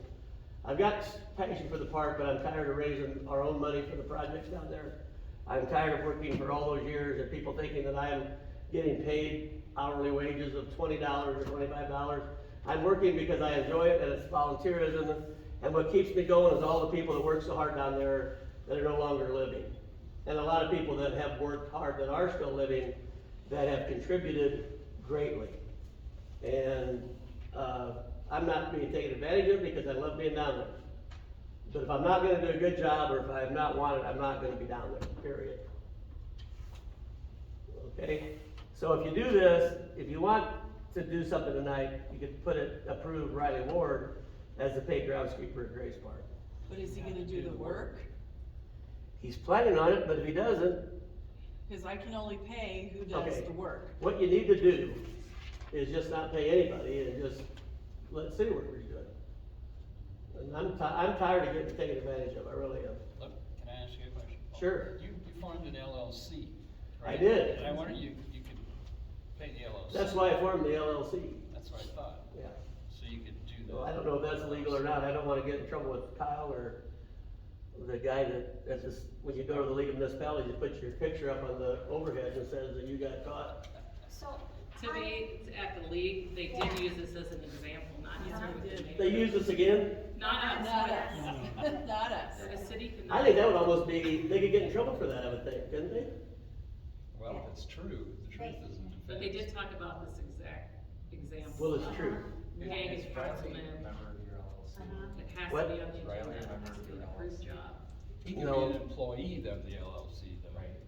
Well, the city could contract or make an agreement with the LLC, and then whatever they do with the money is up to the LLC. But aren't you still gonna have to pay taxes on it? Well, the LLC. The LLC, Well, there's no way around that. right, They'd they're still pass. gonna. But I'll have to pay taxes. expenses. You'll Yeah, have expenses to cancel that. right. Yeah. If you're gonna be down there doing the work, you deserve to be paid. At $3,200 or whatever, that's like 25 cents an hour probably, I don't know. That, It's that, a and really that's, good deal. I enjoy it, it's one of my favorite things to do, it's my happy place, but I just, you know, there's a lot of misconceptions that, there's people that say, well, we're putting too much money into the park. They're not putting any money in the park. I mean, think about it, there's an fence at Eaton Field that wasn't paid for with fundraise money, not a fence. So Pam, how can we make that work if it's? Just make it the LLC, if you wanna do that, that'd be fine with us. LLC, pay the LLC instead. As the Yeah, groundskeeper and at Graves it's Park. documented on the agenda, that's exactly how. they And want then it to Paul be. can decide what he wants to do with, Yeah. or the LLC can decide what they're gonna do with the money. We're out of it then. But if some busybody wants to know, I took care of it for nothing for 25 years using all of our own equipment, the greenhouse van, or not the van, the big truck, drug it with the road drag. And at that time, I got nothing. They felt sorry for me when Terry Nicholson was with the city and they paid me $500. And right now, we took a lawnmower down there, we took our own stuff down there, and the most I ever made was $1,600 where I actually took the money, and Andy Ample or Jim, or the people that we had at Nelson's, our cost of our mowing for our lawn equaled what I got paid for mowing an area that's about twice as big, and then all the other things that I did down there were for nothing, so. If you ever get somebody telling you that we're putting too much money into the baseball field, or that I'm getting too much money, please tell them that they're full of baloney. Hey, Paul, I'd like to make a comment. Yes. You know, I appreciate what the Eaton family has done for the city of Wakefield. You know, you donated, I've seen it, I've witnessed it, and everything. I appreciate what you guys have done. And someday, this city is gonna find out what you've done when you're gone. But we just like to see it looking Because, good Paul, when I'm you gone. took a few Thanks, Larry. months off a while back. There was no flowers planted down there. It was May or June. The park looked terrible, Well, and it did. And finally, you realized and you got back on the saddle, so thanks. well, I wasn't ever not gonna take care of it, but we're pretty busy at the greenhouse, and my brothers have donated the flowers to the park for 50-some years, so. And the thanks you get there is why haven't you planted flowers at this spot? And when are our flowers gonna come for some other spot in the park or wherever? But anyway, I enough move we said. approve Eaton LLC It's as not- paid groundskeeper. That's not the name of the LLC. Oh, what is it? What's your LLC name? It's like bat and ball or Yeah. something like that. I gotta It's- have the correct name. It's bat and ball treasures and groundskeeping. That. Cause I collect old bats and old Graves Park. gloves. You could run all your referee income through it. I don't think I'll be the referee in anything, but, Bat and Ball Treasures and Groundkeeping LLC. yeah. Okay. And I'd like to say one other thing, when I'm working or traveling out of some time and somebody asks you where you're from, you'll say Wakefield. And how many times does somebody say, my God, we were there with our kids and played ball or played softball. You have a wonderful park. So, It's kind of a unique park, the way it's set up. thank you very much. Yeah. You made a Thanks, Larry. I made the motion, do I have to include the amount? Yeah. that's Okay. a question. It's been 3,200 is what they paid. 3,200? Second. Larry, Aye. Ross, Val, Aye. Scott. And then we've got city administrator report. And I'll call it Nikki and then Jim and then Chad. And I'd like to maybe have you mention a little bit of what you got, maybe one thing that you liked at the League of Municipalities, if you guys would. Just something that you enjoyed, or you thought you maybe, that you were interested in. From what, the conference? Yeah, Oh, I'm sorry. No, that's right. because we appreciate the fact that we had Val that went, Yeah. and Jim, and Nikki, and Chad. Asked for a written 3 takeaways, but so far I only have 2. And I'll mail them out to everybody when I get them all. Yeah, if we just say that it was worth, if I just find out that you enjoyed it, and that you maybe learned one thing that was, you thought you kind of was important to investigate, maybe. No, it was a good conference. Obviously, I told you that we went to the Nebraska Accountabilities class, and I will say that they are reinforcing what our attorneys are telling us, and that, we do have to be accountable to the public on, things like that. Like, you're putting the clerk in a position to be called on the carpet because she has no authorization to pay him those funds. That's why they're saying it needs to be in the agenda, who we're paying and how much we're paying. Cause they will look it up, and they did last time and said, who authorized this? It makes it look like she is paying him funds that we did not approve and that nobody knows about, because it's not in the minutes. So they did reinforce that and use that as an example of a council member that has a business, and I mean, they went through a lot of scenarios. Yeah. So that was very informative, and, you know, us putting it on there is no disrespect to you, but No, we I do have to do understand what's that, legally yeah. right for our employees. I asked it to be on there because I knew Yeah. the March was the meeting we had to do it. Jim? You know, I think for one thing, for Pam and Chad, Nikki and Val, it was probably a real eye opener for all them to see and hear a lot of things that maybe we are not doing and not doing good enough. But the other thing what I shared with them was the experience that you gain meeting new people that are doing your jobs in other communities, and then building some type of relationship that you can say, hey, let's talk online, let's share ideas. And you know, the 18 years that I've been here, I've used the Nebraska City Managers Group, and those people, they're a great resource in that, you know, whether it's clerks or city administrators or even you know, buildings and codes and stuff like Nikki does, there's a resource out there, and it comes from other communities, and somebody else has already done it. But take advantage of that, and I think it's all good resources. Well, I appreciate that, Jim, and I appreciate that you went, because you know a lot of the people down there, you know what to do and how the whole thing works, and everyone else was new. Yep. Chad? I think I'll piggyback on kind of both of their comments, but what I took away in terms of just being there as a first timer, obviously, is that it's an overload of information if you're new.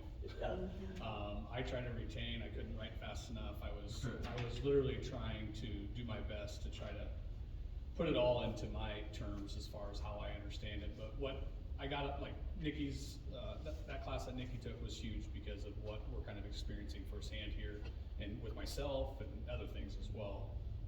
The other thing is a lot of the funding.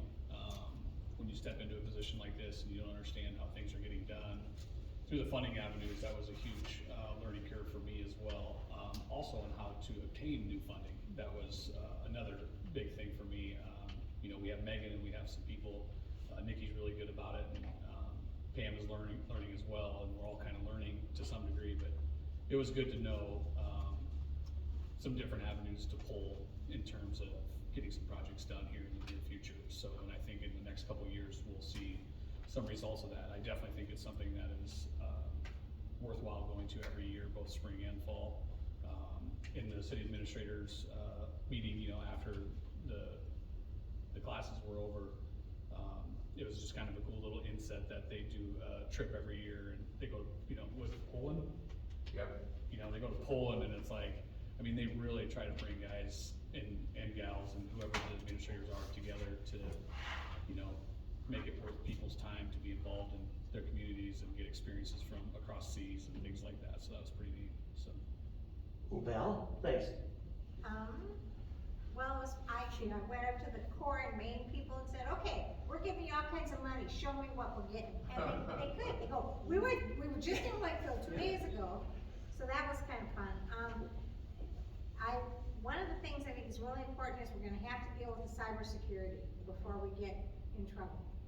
You know, and it's gonna be a big hassle, but we have to do it.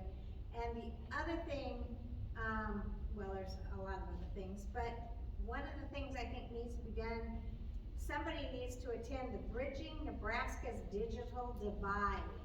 And NPPD is hosting this thing at Northeast on Monday, March 21st, and that would be worth a personal day for you, and it will only cost $10. You're the only one of us that would understand what they're all talking about. But they really are pushing to broaden broadband and make sure that we're really accessible. They think that's one of the strongest things we can do in Nebraska to set ourselves up for economic structure and, you know, so we have things to build on. Cause that's a doable thing. And the reason MPPD is involved is because they already have the network.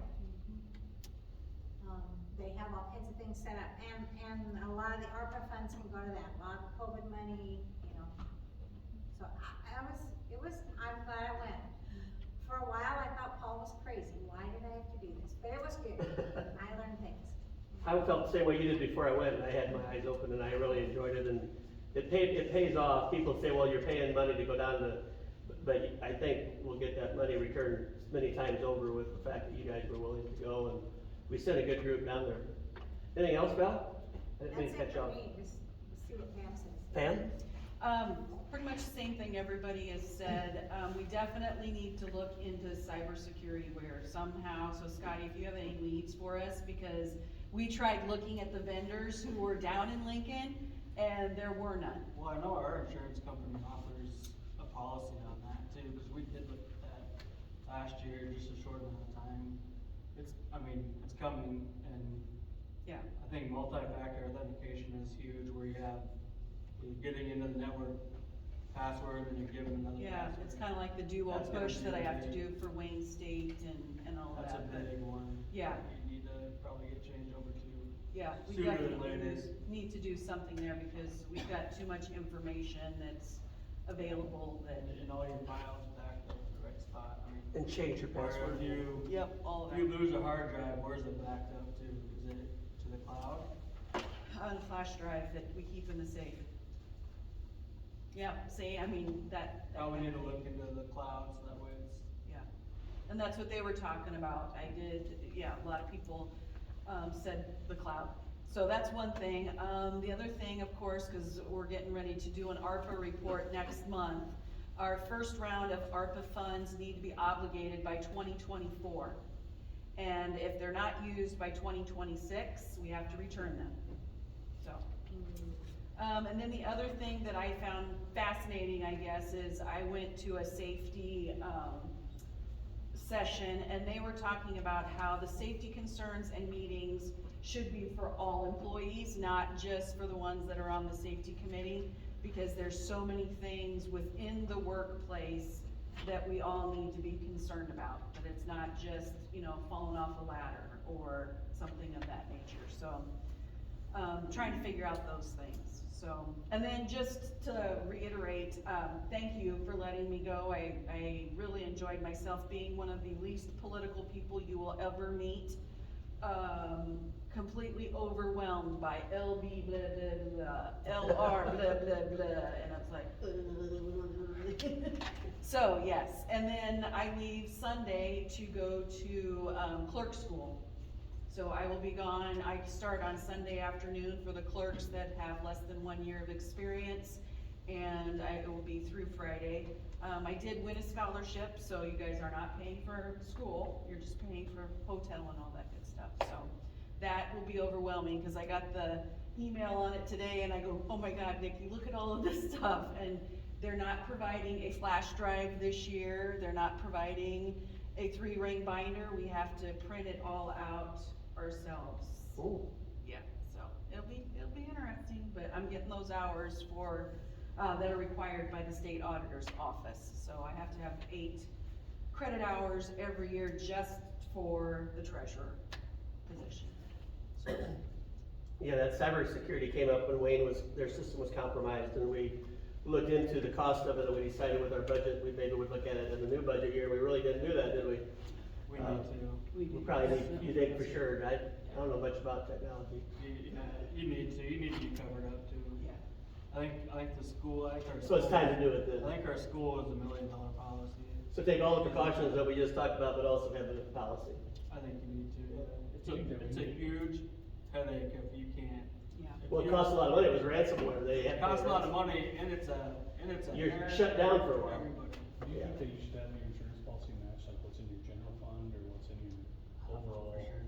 Cause if you just get taken for everything and you have only $1 million policy, a $5 million policy is gonna be minimal in terms of what it costs you a year in terms of insurance.